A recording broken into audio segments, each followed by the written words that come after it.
Police विभाग समस्त आवश्यकता पूरण करने को आम सरकार प्रतिश्रुतिबद्ध। आगामी दिन में पुलिस व्यवहार पर समग्र राज्य में गाड़ी संख्या बढ़ा जहाद्वारा पुलिस पेट्रोलिंग तदंत विक्टिम पाखरे पहुंचवा अपराधी धरिबा आहरी सुदृढ़ हब। पुलिस बाहिनी को आहरी सशक्त करा जिवो।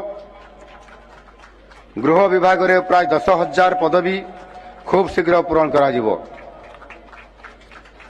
पुलिस बाहिनी कार्य दक्षता को कार्य क्षमता को वृद्धि करने पाई पुलिस थाना गुड़ी को 9,000 बाइक जगाई देवाई व्यवस्था करा जाउछि।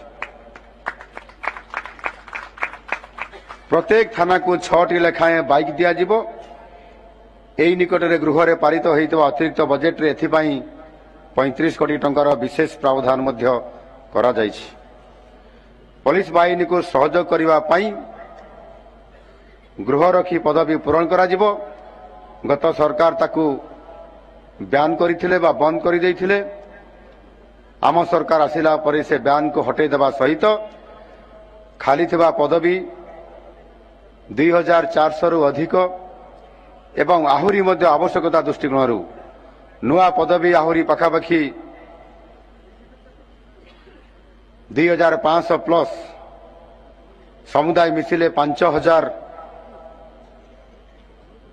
खाली थिबा पदवी एवं नुआ पदवी को मिसाई 5,000 पदवी पूरण करने